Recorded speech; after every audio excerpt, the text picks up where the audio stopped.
ಗುರುಗಳೇ, ದೇವಸ್ಥಾನದ ಹಿಂದಿನ ವೈಜ್ಞಾನಿಕ ಅರ್ಥವೇನು? ಉತ್ತಮ ಪ್ರಶ್ನೆ.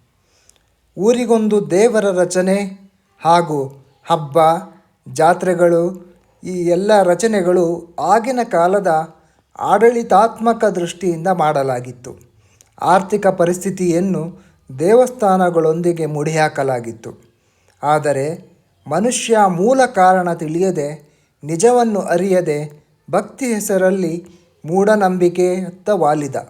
ಕಂದಾಚಾರಗಳು, ಕಾಟಾಚಾರಗಳು ಅಥವಾ ಯಾವ ರಚನೆ ಈ ದೇಶದ ಅರ್ಥವ್ಯವಸ್ಥೆಯಾಗಿದೆಯೋ ಅದು ಅಲ್ಲಾಡುವಂತಹ ವಿಚಾರಗಳು ಹೊರಬರುವುದೂ ಅಷ್ಟು ಒಳ್ಳೆಯದಲ್ಲ ಎಂದು ಆಗಿನವರು ಇಂಥ ವಿಚಾರಗಳನ್ನು ಹೇಳುವುದನ್ನು ನಿಲ್ಲಿಸಿದರು. ಆದ್ದರಿಂದ ತಿಳಿದ ಎಲ್ಲ ಮಹಾಪುರುಷರು ಈ ಸತ್ಯವನ್ನು ವಿರೋಧಿಸಿಲ್ಲ. ಗುರುಗಳೇ, ಜ್ಯೋತಿಷ್ಯದ ವೈಜ್ಞಾನಿಕ ಅರ್ಥವೇನು?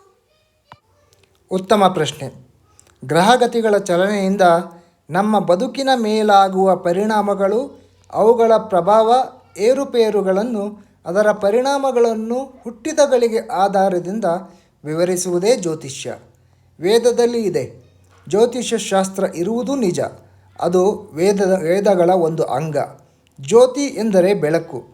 ಗ್ರಹಗತಿಗಳ ಚಲಾವಣೆ, ಹಗಲು ರಾತ್ರಿ, ಹುಣ್ಣಿಮೆ ಅಮಾವಾಸ್ಯೆ, ನಕ್ಷತ್ರಗಳ ಪರಿಭ್ರಮಣೆ, ಜ್ಞಾನಕ್ಕಾಗಿ ಭೂಮಿ, ಆಕಾಶ, ಗಣಿತ ಇತ್ಯಾದಿಗಳ ಶಿಕ್ಷಣಕ್ಕಾಗಿ ವಿಸ್ತಾರವಾಗಿ ತಿಳಿಸಿ ಹೇಳುವುದು ಜ್ಯೋತಿಷ್ಯ ಶಾಸ್ತ್ರದ ಒಂದು ವಿಶೇಷ. ಇದು ಗುರುಕುಲ ಶಿಕ್ಷಣದ ವಿಶೇಷತೆ.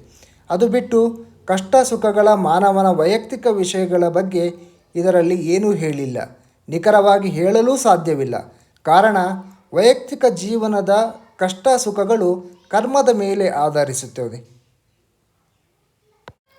ಗುರುಗಳೇ, ಜ್ಯೋತಿಷ್ಯದ ಹುಟ್ಟು ಯಾಕಾಗಿದೆ? ಉತ್ತಮ ಪ್ರಶ್ನೆ. ಜ್ಯೋತಿಷ್ಯ ಹೇಳುವವರು ಕೆಟ್ಟದ್ದನ್ನು ಹೇಳಬಾರದು ಎಂದು ಕಟ್ಟುಪಾಡುಗಳು ಇವೆ. ಇದರ ಮೂಲ ಉದ್ದೇಶ ಸ್ಪಷ್ಟ. ಜೀವನದಲ್ಲಿ ಕಷ್ಟ ಸುಖ ಸಾಮಾನ್ಯ. ಇದನ್ನು ಅರಿಯದ ಅಮಾಯಕರಿಗೆ ಧೈರ್ಯ ಹೇಳಿ ಆತ್ಮವಿಶ್ವಾಸ ಹೆಚ್ಚಿಸಲು ಸೈಕಾಲಜಿಯ ಉಪಯೋಗ ಪಡೆದು ಸಮಾಧಾನ ಮಾಡುವುದು ಅದರ ಉದ್ದೇಶ.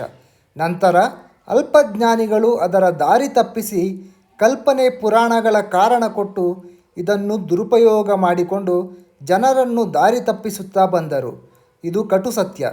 ಎಂದರೆ ಸತ್ಯವನ್ನು ಸುಳ್ಳಾಗಿ ಸುತ್ತ ಬಂದರು.